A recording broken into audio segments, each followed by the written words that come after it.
I think it's a bit of entitlement. I don't think parents have raised their kids with sort of accountability. So I got twins and I got a son. You're paying room and board, and they go, well, my friends don't have to. I go, well, go live there.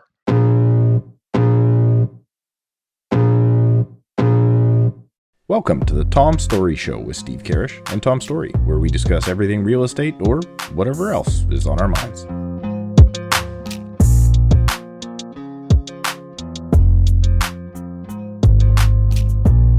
Welcome back, everybody, to another episode of the Tom Storey Show. I appreciate you being here. If you're watching us on YouTube and you have not already, Steve, we're getting very, very close to 5,000 subscribers. So if you're showing up every single week, all we ask is you hit that subscribe button. If you watch this episode and you learn something new, or you laugh, or like I've said before, you disagree with anything Steve says, you can still hit that like button. It will absolutely help the channel. If you're listening on the audio platforms, I hope you're having a great day. Today's guest is John Barbisan from Sutton Premier Realty in Surrey, BC. Now, John, this is our first time officially meeting, and I always ask the guest this, that's when Steve books the guests, I go, Steve, I didn't even know you had any other friends. So what's your relationship like with Steve? How did you guys connect?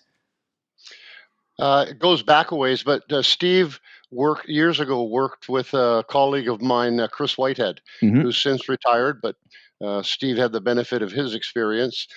And more recently, with the foundation, somebody pointed out Steve's social media skills and potentially contributing to the foundation. So hence we set up a meeting, and I guess he liked what I had. I certainly liked what Steve was doing, and vice versa, I guess. So that's the Coles Note version, Tom.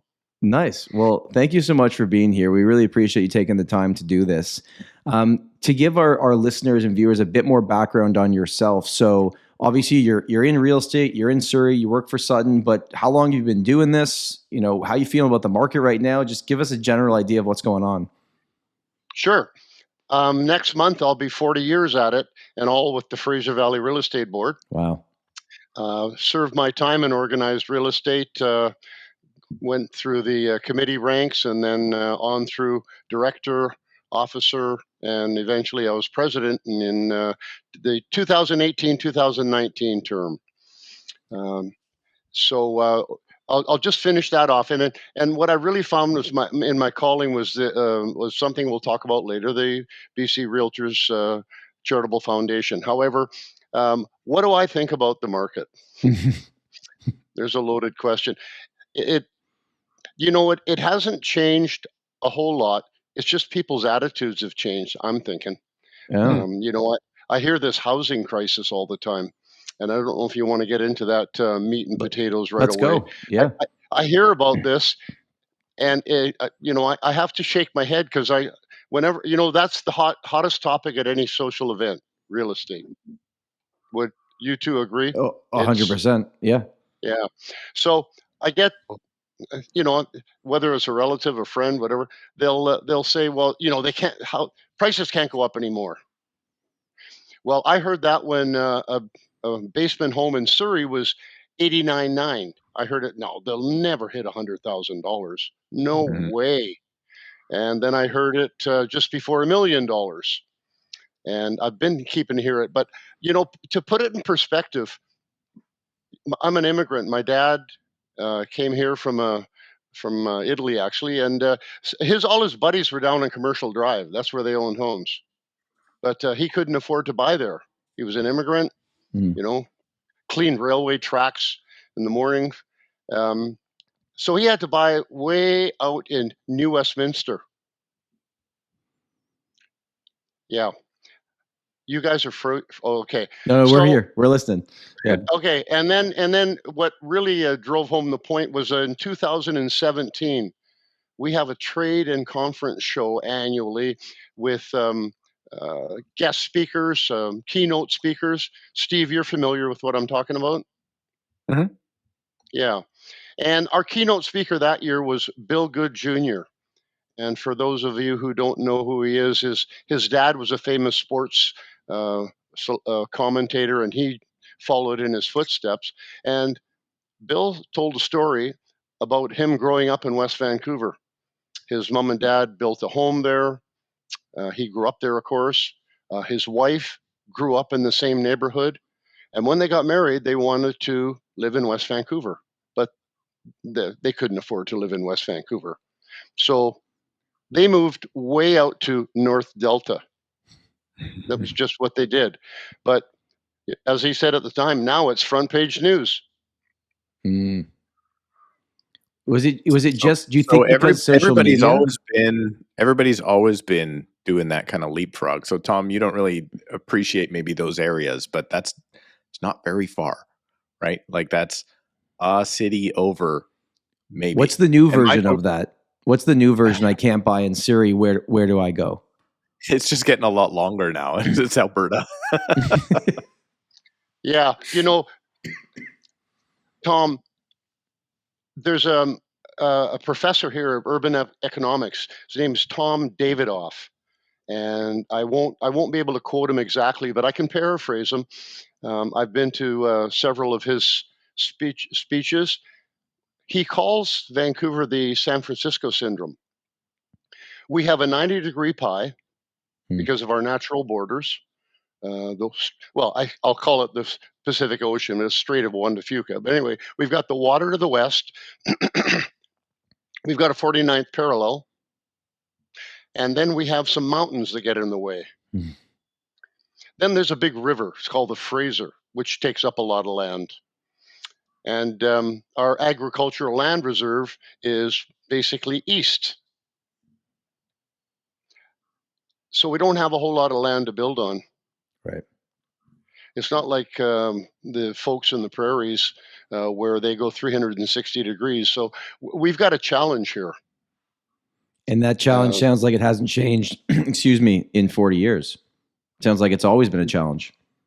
Yeah, it has. Nobody's figured that one out. Mm-hmm. Yeah.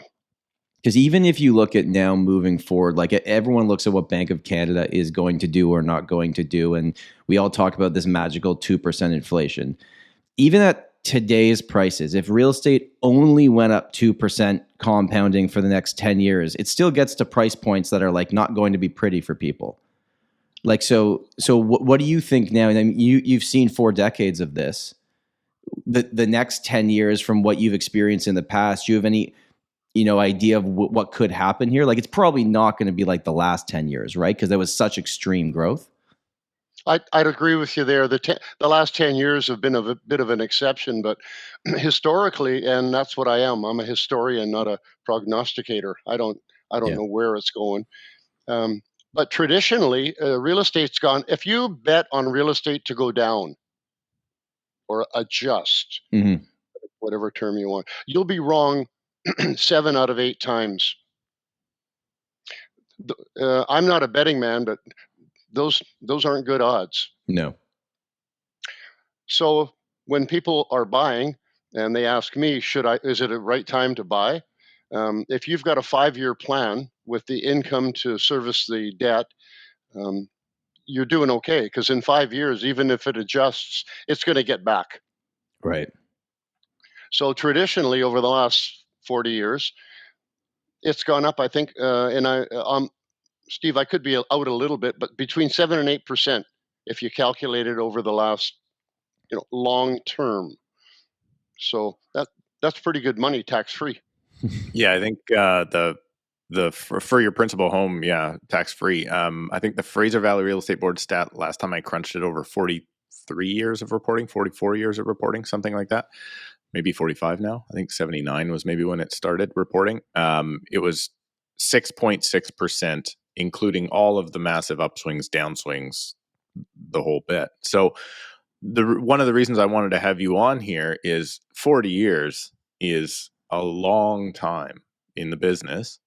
And a lot of the folks we have on here are a couple years in the business, sometimes 2, 3, 6. Like Tom's getting long in the tooth at 9 years in the business now. 10, thank you very much. 10, okay, in his 10th year, let's say. So is there another time where you felt this same way in the marketplace where is it always everyone always complaining? Or is there another specific time, early 80s, early 90s, 2008, when it just seemed like there wasn't a lot of bright side to real estate? Well, I've never heard complaining like we have in the last 5 to 10 years. Turn on any radio talk show, and it's usually about real estate. But as Tom pointed out, it's probably a bit of an anomaly. Or you say 6.6%. What is it? Doubled in the last 10? Something. Yeah. Okay, and government do their best to try and influence or control the real estate business. And we had Brendan Ogmanson, who's the chief economist at BC Real Estate Association, deliver some speeches at our member breakfast meetings that we do annually. Steve, we do 4 member. Tom, every year we do. The board does 4 member breakfast meetings to update the members, and he made mention of some statistics, and I have them here for you if you want me to read them off. Please, yeah. Yeah. Federally, since 2010, there have been 8 initiatives they've imposed on us. Would you like to hear them? Let's do it. Yeah. Okay. In 2010, they imposed a 20% down payment for rental properties. In 2011, they maximized amortization periods and shortened them to 30 years. Tom, this would have affected you as well. This is federally. In 2012, they had 20% down payment required for properties over $1 million. Well, they were targeting Vancouver and Toronto. Anything in Manitoba wouldn't have applied. Right. And nothing against the folks in Manitoba, by the way. It's just logistics here. Just the folks in Edmonton for Steve, apparently. And that's who he throws his little insults at. In 2012, maximum amortization was shortened again to 25 years. So 30 wasn't good enough. A couple of years later, they made it 25. In 2016, 10% down payment required for portions of the prices between 500 and $1 million. In 2016, again, all insured mortgages must qualify at the posted 5-year mortgage rate. In 2018, now the acronym's OSFI. Steve, any idea what that is? OSFI. OSFI, yeah, that's a banking regulator. Okay, thank you. They imposed the Beast 20 stress test, if everybody recalls, where they went 2% above. Okay, that one. That one might have worked out pretty well, by the way, based on what happened with the rates. Yeah. I think it did. Looking back, yeah. Okay, so they hit 1 out of 8 here. Not bad. Okay, the last one the feds did was in 21. Was they increased the minimum qualifying rate for uninsured mortgages to 5.25. Yeah. Then there's our our provincial government. They had 10 initiatives they imposed. In 2016, the BC foreign buyers tax. Same year, they eliminated elimination of the capital gains exemptions for non-residents. 2017, City of Vancouver, 1% tax on vacant homes. 18, the BC speculation and vacancy tax. Same year, they increased the BC foreign buyer tax and expansion of the BC foreign buyers tax to jurisdictions outside of Metro Vancouver. In 19, school tax on high-valued properties. In 21, underused housing tax. In 23, the federal anti-flipping tax. In 23, again, the foreign buyer ban. And more recently, this year, the provincial flipping tax. Now, John, let me ask you a question. All of those things must have brought down real estate prices at least 30%, right? At least. Yeah, that's right. What happened? I mean, what happened? This is all very knee-jerk stuff. They don't. I can tell you when I was in organized real estate, they never came to us and asked us what we thought would be a solution, because we aren't there to find out how many votes we can get. We're Right. trying to actually find a solution.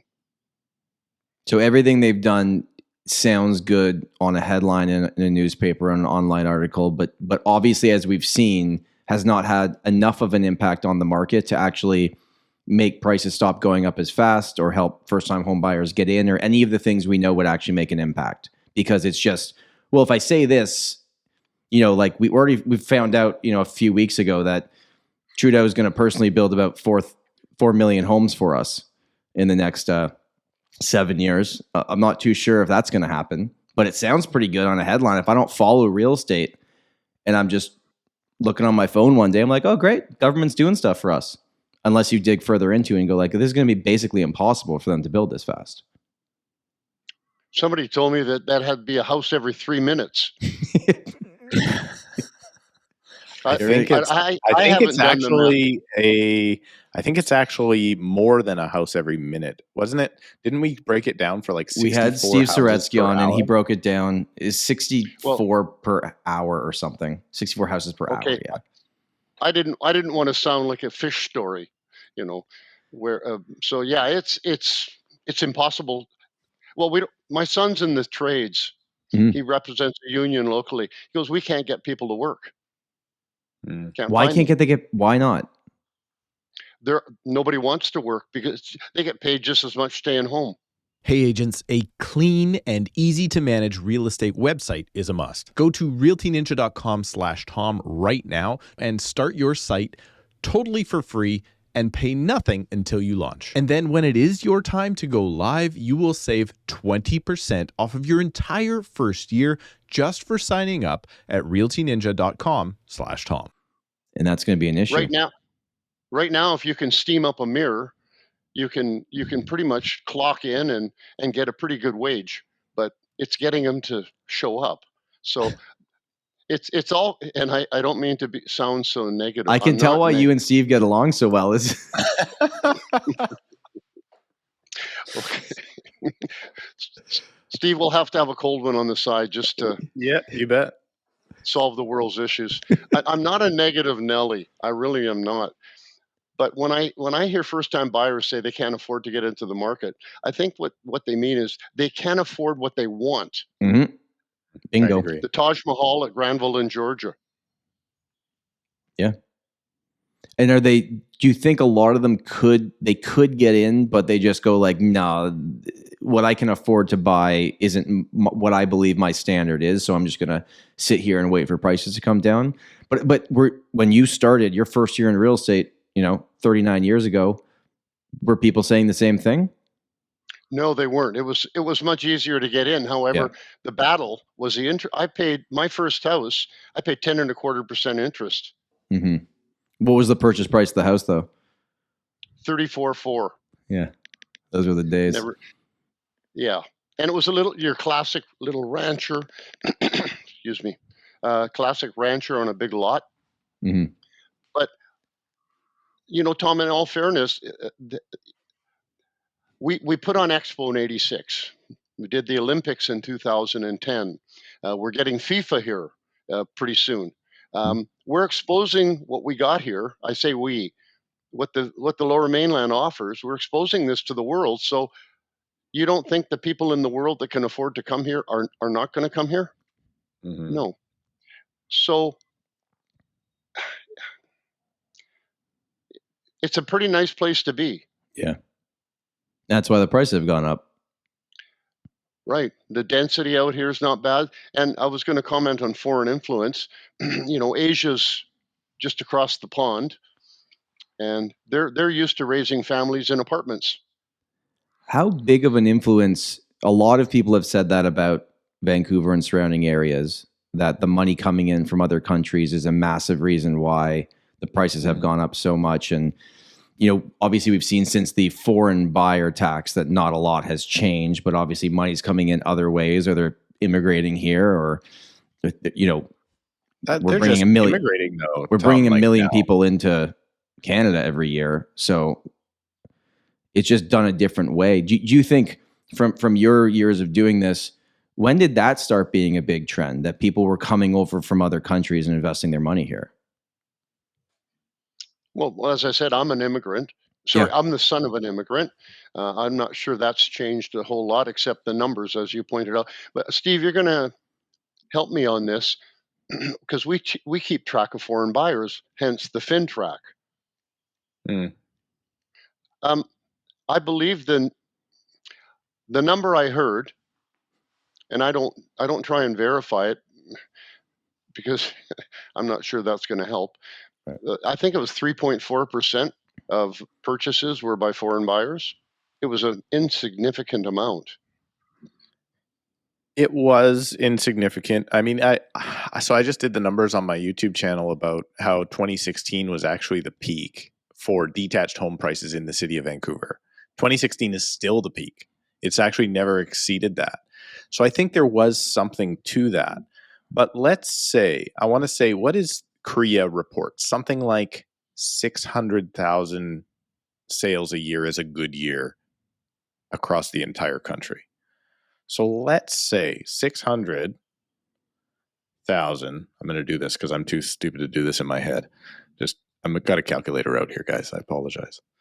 And I'm going to go times, what do we say? 0.35. Sure. So 21,000 transactions could have been foreign buyers, right? Yeah. 21,000. But now if we immigrate in 1.2 million people last year, let's say those are families. So we're going to divide that by 2. Now we have 600,000. How many of them are going to buy a property? Do you think it's more than 21,000 of that 600,000? Eventually, yeah. Yeah, right. So that's actually going to exacerbate the issue. So the fact that we even have this foreign buyer ban when you're handing out that many PRs, to me, seems laughable, kind of. It's like, hey, don't look at what we're actually doing, right? Like, it doesn't really make sense. And everybody's like, okay, well, they don't have problem with necessarily new PRs buying properties, but they do have problem with foreign buyers, and it's all the same thing. It really doesn't matter. So the government, like as John is, I think, trying to point out, all of these things are just to look good and try and win elections, and they're not actually helping. I don't see anything personally that is going to help in the next little bit. Tom, you and I were talking about this the other day. Like, building starts are going down. It's getting scary here in Toronto. Like one of my colleagues was at the Land Pro conference, and they were saying that for the next 2 years, the amount of new builds coming is looking pretty healthy because it was sold out 3 years ago in terms of when they'll actually come to market. But by like 27, 28, if it stays at where we're at right now, like historically low new builds coming to the market because investors are not buying right now because the numbers don't make sense. And we're going to have a massive issue in 3 years from now if we're not building anything today. Yeah, I don't know. I was away recently, and a friend of mine brought along a paper, and on the front page said that families, multi-generational families, were buying the same homes in order to be able to afford it and to give their children, their loved ones, a place to stay. Well, Steve, I've been doing that for 5 or 6 years. You know, it's called finding a compound for them and all their kids to live. It's not news. Okay, you know, it's maybe news 5, 6 years ago. And the bank of mom and dad, they've got to help their kids instead of, you know, giving them their inheritance after they've gone. Let them, you know, watch them enjoy it now. So bank of mom and dad has always been there, but that's how I got into my first home as well. For various reasons, my dad loaned me some money as a down payment and saw the benefit of, you know, owning land. So attitude, he came from a foreign country where you couldn't own land, or sorry, it was unaffordable. I know you've got a lot of prospective buyers out there, Steve. So I'm probably going to lose a lot of fans, if you will, if I ever had any. But the attitude out here has to change. We get foreigners coming in. I sold a place to some Latvian from Latvia, some Okay. folks. They came here 28 years ago. 3 years later, they bought a home. They contacted me 2 years ago, so about 23 years after that, and they bought a home for their kids, cash, no financing. They were able to do it. How come we can't? I think Starbucks that is lattes several times a day. I don't know. We in last week's episode, we were actually running down Steve's personal mortgage and on what would have been left on it versus what's currently left on it. I think you shaved off like an extra 150 grand, Steve, just by doing the accelerated payments and the lump sums and not, going to Disney every single year with the family or the Mexico trips and things like that. But we're seeing it here. The majority, I would say the overwhelming majority, John works the same market I do, being Fraser Valley, Surrey area. The overwhelming majority of folks that are buying real estate are not born in Canada. So that's an immigration thing because those people are coming from elsewhere, but they're also making it happen, as John is pointing out. So like we can't, I think, what was it, like 2 years ago when we first had like Nolan on the show, and I kind of jokingly said, like, I kind of hope we go through some tough economic times so our current generation understands that paying for your roof over your head is important and paying for a bunch of that other stuff is not important, right? Like a vacation should be very hard to obtain and to get to. A house should not be easy necessarily to buy in theory, right? Like you want to make it obtainable for everybody. But the fact that you can, as John said earlier, sit at home, collect money from who knows what online gigs and not actually have to maybe pick up a hammer or build a house or contribute to the development of something or the building of something, it's not a good place for our overall society to be. And I think a lot of those people coming from other areas, they still appreciate that, and I don't think we do as much. John, has the attitude, have you seen it, was it at some point you saw it really change, or has it always been like this? No, it has changed for sure, and I think it's I'll use some cliche. I think it's a bit of entitlement. I don't think parents have raised their kids with sort of accountability. All my kids are in homes. I've got two 36-year-old daughters. I got twins, and I got a 38-year-old son. They're all in homes. But how did they do it?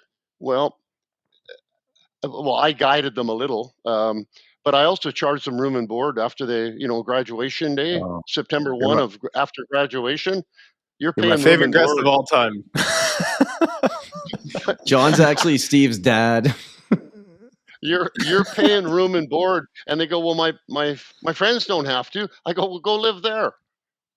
I'm not subsidizing you. And did you help them though? Like your father helped you down payment for that first home? Did you help them get into it in some way? Yeah, by saving the room and board they paid me. That's cool. Okay. Yeah, and so when my son was looking for his first home many years ago, like all his friends, he wanted a 2-bedroom apartment. And I said, if you buy a house with a suite in it and you tuck your pride in your back pocket and live in the basement suite and rent the upstairs out, it's the same debt load as a 2-bedroom apartment. Yeah. Okay. My daughters were both looking for 1-bedroom apartment. That's all condo. That's all they could afford. I said, if you pool your money and learn to live with each other for a change, because they're bicker. They bought a 2-bedroom, beautiful little townhome here in New West, and are still there. Oh, so your daughters bought together? Yeah, it made more sense than buying 2 1-bedroom condos. Huh. So I was thinking about that the other day, Tom. I was actually I don't know why I thought I was laying in bed of all things. I couldn't sleep. Usually a pretty good sleeper, not this night. And I was just like thinking to myself, like when we were talking about the cost of a studio versus renting a studio, And I just went back in my head and I thought, you know, when I first moved out of my parents' place, I actually rented a room off of my brother. So my brother bought a 3-bedroom house at that time, and he rented out both the other rooms, one to me, one to another friend. And I was like, what a great opportunity right now to build community almost. Like if you get to a spot, now I'm not a big fan of co-buying because I don't think it usually goes well. Maybe with family, it goes better than with a friend or something. But what a great opportunity if you do get into a proper 2-bed, 2-bath condo and it's really expensive and your friend, your buddy can't afford to rent a 1-bedroom place. Like, let's connect. Well, let's get together as a community. Let's work together. Charge the guy cheap rent and also have him help pay your mortgage. Like this is a great opportunity that we can use together. And you might even have a friendship. And you guess the best part, this is the part I like the best rather than the financial. In 20 years from now, you get to tell your kids how you sacrificed when you were younger. And you get your own grumpy old man story about how awesome it was to live with your friends and drink beer and watch hockey games every night back in the good old days when we used to have a roommate. But this is pretty common. Like I get calls on a weekly basis from parents who are like, I got a kid going to university at U of T. I want to buy a condo down there. We were looking at 1 bedrooms, but we're actually considering a 2-bedroom. They're going to live in one, rent out the other room. So like people are thinking like this. Like this is a pretty common conversation in Toronto where it's mostly coming from the parents who have the large down payment and can buy it for the kid. So the kid doesn't have to pay rent when they're going to university. Like if my parents had bought the house so I went to University of Guelph, John, and if my parents had bought the house that I lived in there instead of paying rent for that period of time and kept it till today, it's like 2.5 times value today. Yeah. And yeah, you know, there's a lot of nationalities that immigrate here that they have a house full of people, and the people that are paying for the 1 bedrooms that they occupy are saving money up so they can get into their own. My parents are no different. They were immigrants, came over. The first house they bought, they rented out. They didn't even live in it. They rented it. But this is not strategy that's not been tried before, as you just suggested, Tom. However, you know, Steve, you say maybe you can live together, maybe you can't. You know, you put a bit of money in there, and you'll see that people. It's like it's better than the United Nations anyway. They learn to get along. Yeah, It's interesting. I don't know. One of my first sales ever, a long time ago, was 2 of my friends. They bought a place together, and they did extremely well doing it that way. They ended up selling it and doing amazing. But if they had each bought their own smaller one, it wouldn't have been the same. So I think it's something people have to at least consider, because like you said, if that attitude remains that what I want, I can't afford, and I'm just going to complain about it, and I'm not even going to get in somewhere else, then that's not going to get you very far. And like we had said, even if interest rates don't go down as much as we thought, like we know prices aren't really going to get cheaper. Like it's pretty clear. Like if interest rates go up, then the payment goes up. So the price comes down, but the cost of ownership is actually higher. Like this next generation, like John, what are you? Because I'm sure now you've been doing this 40 years. You helped someone buy their first house, and now you're helping like their kids, which is probably a pretty cool thing. Right? Currently, yep, yeah, I am. Yeah, and it's quite an honor, I got to say. Because watching them grow up, you sold their parents a house and they were just, toddlers, and now sold them a place. What do I say? I just want to reflect a little bit more on what Steve and yourself both commented on. At 3,000, is it 3,000 a month for the average 1-bedroom suite these days? Probably 20 here for rent. Yeah, for rent. I meant, sorry. 25 in Toronto. You guys are probably more expensive a little bit. In Surrey, we're less. But it's Vancouver. It's probably close to that. Yeah. Okay, so let's say 25. Just I don't like to, like I say, stretch it too much. If you get 3 or 4 guys, 3 or 4 people at $2,500 a month, that's $10,000 a month.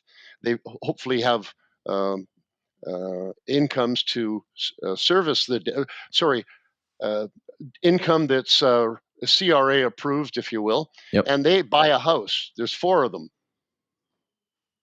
10,000 will service a lot of debt. They just have to come up with the down payment. So there's ways of doing it collectively as well. Now, sorry, back to your question, Tom. I've forgotten it. That's okay. Part of the 40. Selling places to your clients because and your kids.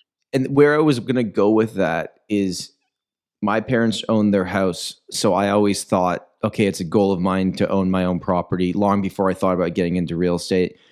Is there any direct correlation that you've seen? It's like, well, the people that I helped buy their first house, maybe they bought an investment along the way. You knew their kids when they were 3 years old. Now they're 25 buying their first place. Do they say anything about like, well, my parents did it here, so I want to do it here? Like, do you think there's a direct correlation to my parents owned real estate, so that is a goal for me? Well, yeah, correlation or coincidence. They see how hard I saw how hard my parents worked, and I hope my kids saw how hard I worked and still do. So maybe smarter, but work hard. I just think there's, watching what you're, showing, leading by example, I guess, like another cliche, but knowing that it doesn't come free. Yeah. When I was I liked my Corvettes and my drag boats, and I had them because when I had my 4 weeks holidays in the summer, I worked 3 of them. Did realtors used to have holidays? No, I meant before real estate, when I actually had holidays. Scheduled holidays. Yeah. What's that? Yeah. Well, I mean, so where I want to take this conversation next, Steve, one of the reasons me and Steve are chatting about when you're going to come on, John, is like, Steve talks a lot about, before we make changes on things, let's figure out why they were even in place in the first place before we adapt things into the future. So Steve, you want to take over here and take this conversation to the next part? Sure. I don't know where you want to take it, but I will give my opinion on that portion. Like, I do think that we have a real issue. Like, for instance, let me give you an example of the popular one, which is the blind bidding, right? Everybody thinks we should have open bidding now. And so everybody says, well, for the sake of fairness and transparency, we want open bidding. And nobody ever stopped to consider that the point of closed bidding in the first place was, 1, privacy, because it's my friggin' property and you don't get to know everything about my property. And then 2, open bidding actually drives prices up because now everybody can outbid each other, right? So this is one of my examples of these massive changes we make with no idea of, like, we're just trying to, again, either win a vote or look good to the public or make angry people happy by making a change, but there's no real basis or benefit to the change. And in fact, the change can actually often be a big negative. So Tom, I don't know why you wanted to touch on that. Where do we want to go with that? Well, where I wanted to go with that is John, we've had the housing minister of BC on the show twice, actually. We've had Ravi on, and I think generally even Steve, who maybe leans a different direction, agrees with a lot of what Ravi's, like, at least they're trying to do something. I'd love to get your opinion on, like, this is the most aggressive the BC government's been about housing supply, like actually doing things, changing all the zoning. Like Ravi gave us, we could do another whole list of all the things they've done. What's your opinion on what they've been up to? And is it going to make a difference? Well, I'm going to claim not ignorance to it, but I don't follow it. We've got a committee at the board that the Government Relations Committee, and they're doing a great job. And I know they've spoken with Ravi many times, unlike previous ministers. So I'll acknowledge that for sure. But I don't, Tom. I don't follow it. That's okay. Yeah, but I've really got nothing to lend to that conversation. It's not surprising because Ravi's come and spoken to us twice. So if he's willing to speak to us, he's willing to speak to. He's got much better communication, I think, than he's great. previous. Governments are starting to understand that there is ways to get messaging out, and they might have good ideas and bad ideas, and I might hate their ideas because I just don't understand their ideas, right? So governments are starting to understand that conversations are the better way to go. So I don't know. The real reason I wanted to, and the real reason we connected originally, though, John, was because of something that you're involved with otherwise. So we're going to steer that way because you kind of mentioned, if you're going to do a co-buy or if you're going to try and help your kids save, it's a lot of future focus, right? Like the eye on the prize later on, sacrifice now, eye on the prize down the road. And what you're involved in right now is the Fraser Valley Realtors Charitable Foundation. And Yes. the reason I wanted to have you on is not necessarily to, beg for money for a charitable organization put on by realtors, because, that may or may not play well. But what I wanted to talk about was the story behind how the whole thing happened in the first place, and the forethought, I guess, of the fellas that, well, I'll let you tell the story about buying land and putting it towards good use and donating and everything in the future. So do you want to give us the backstory on exactly what is the Fraser Valley Fraser Valley Realtors Charitable Foundation and how it became? For tenant, landlord, or homeowner insurance policies, go to squareone.ca/The Tom Storey Show. Use the link in the description. Save $20 when you start your free quote right now. Yeah, I'd love to. I've told it many times and never get tired of it. It's a testament to the generosity that realtors have.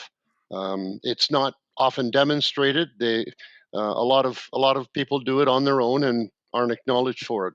But the history of the foundation is back in the late '60s, 5 previous presidents banded together and bought 3.8 acres directly adjacent where the Fraser Valley Real Estate Board was at the time.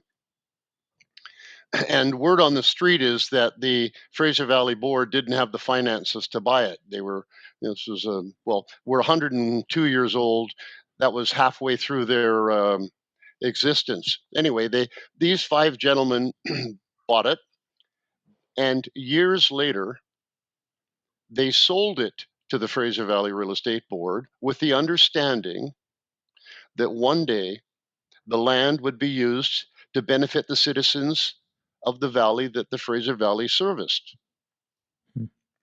Fast forward to, and there have been many task forces and committees formed to come up with ideas as to what to do with the land. But in 2016, the members, through a special general meeting, voted to form the foundation and transfer the land. Because, Tom, at the time, we were going through what they call Realtors of BC. We were attempting to amalgamate all the associations in the province together. Okay. And Fraser Valley Board was on board. However, this land was for that purpose. So it was made clear that that land's not part of the deal. Maybe our building is, but not that land. So we formed the foundation, transferred the land, and because of my position at the time, I was a default director of the foundation. But it just got into my system. So we're going to move forward now, where since 2016 and 21, we formed our bylaws, rules, regs, elected a couple of more directors to help out, because there was 3 of us at the time, and then we sold the land. It completed in the end of 21. So we've been giving out. The CRA has a formula, by the way, of how much a foundation is required to grant every year. Okay. It's based on the value of the foundation. So we're at the point now where in 2023, we gave away to 18 different charities $190,000. Wow. Wow. And in 24, this year, at the end of the year, we're going to be granting $400,000. And every year after that, probably 400. And as the capital grows, we must grant more money every year. This year, we have a pilot project with bursaries. Every high school and alternative school in the Fraser Valley is getting $1,000 bursary from the foundation. Again, it's all designed to fulfill the wishes of these 5 gentlemen who were just had so much forethought and really did want to give back to the community that allowed them to provide a living for their provide a source of money for their family or a living. And I think, I don't want to make it sound too warm and gushy and fuzzy, but real estate's been good to me and my family, very good. So giving back's just part of honoring these gentlemen and showing that realtors really are a generous breed. Well, thank you for saying that, because I actually think, Steve, me and you maybe don't do a good enough job on this show talking about all the other things that we do behind the scenes in our community. We talk about the market.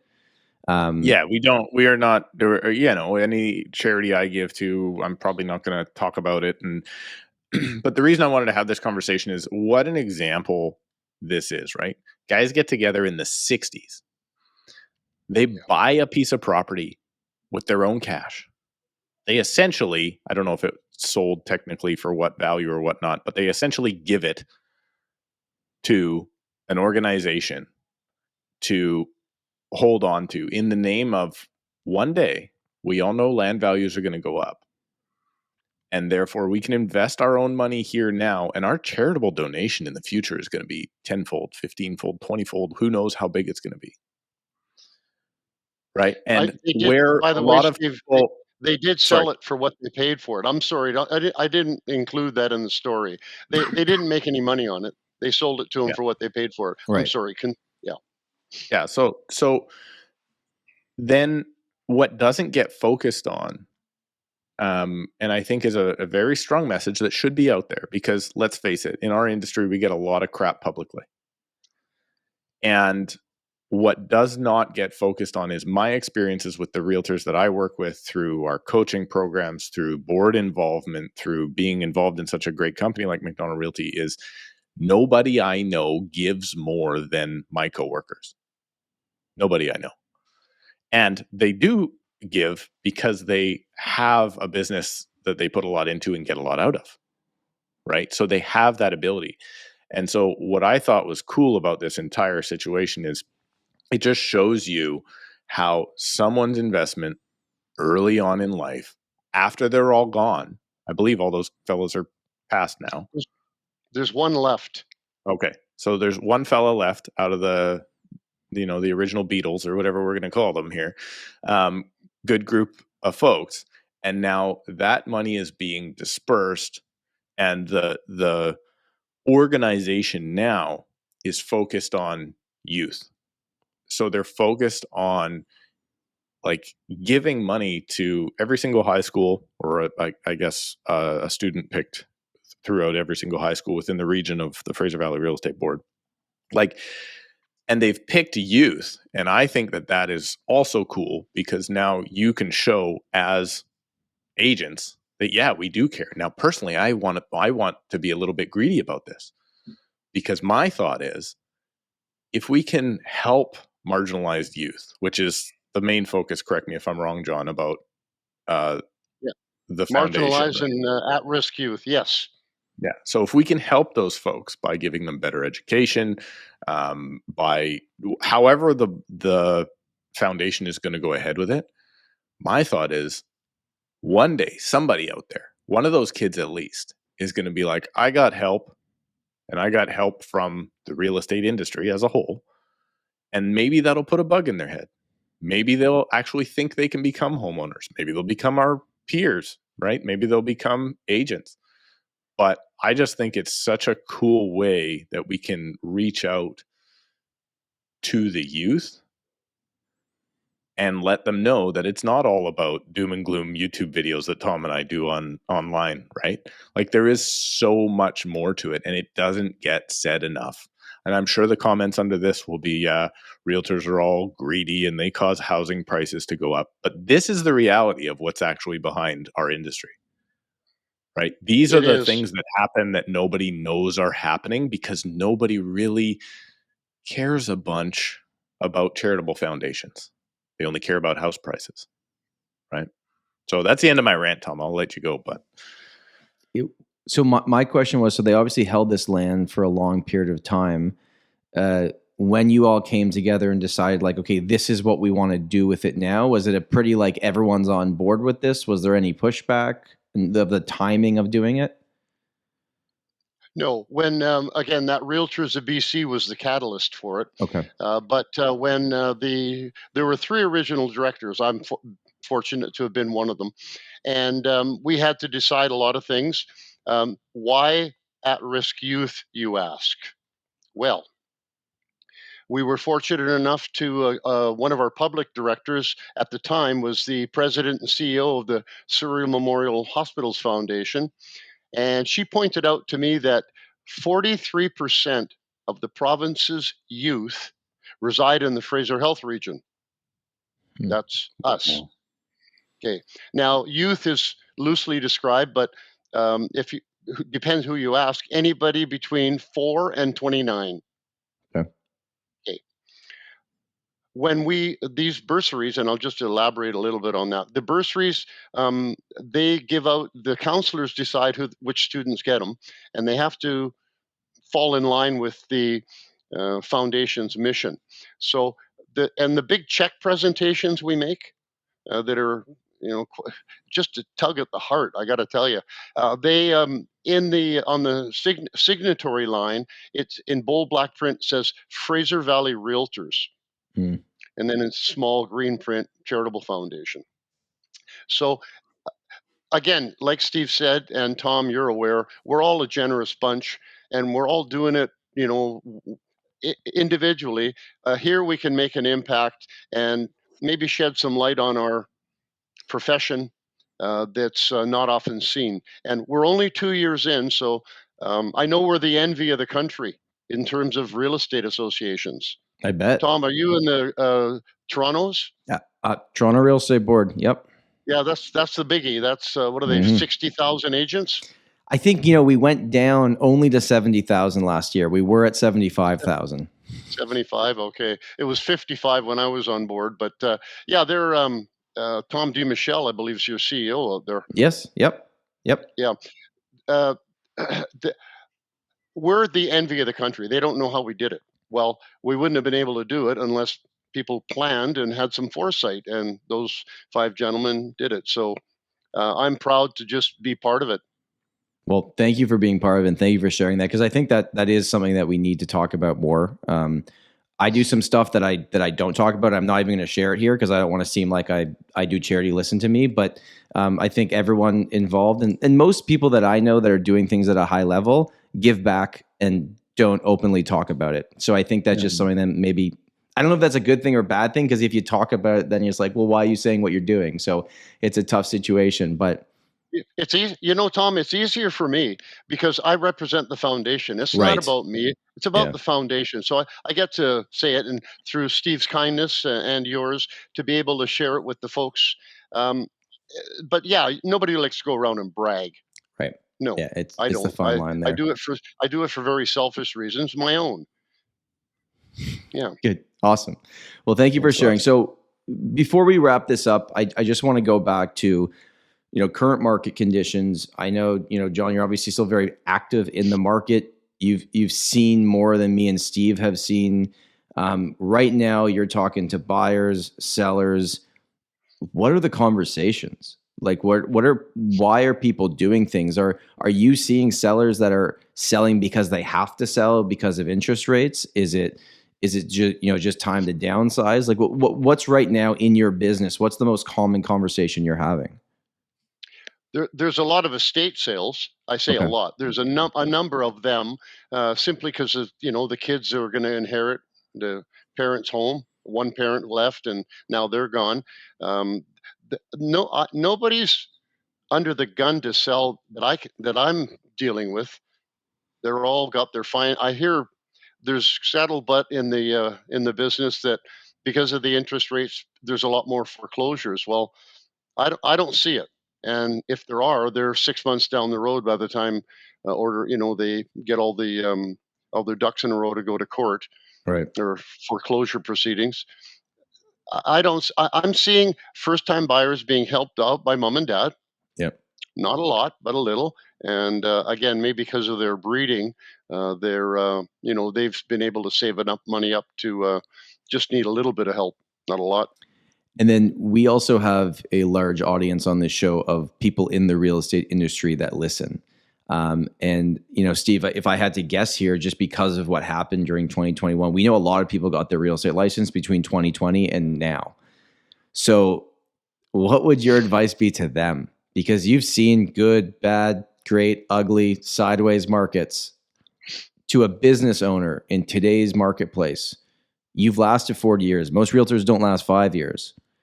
What advice would you give them?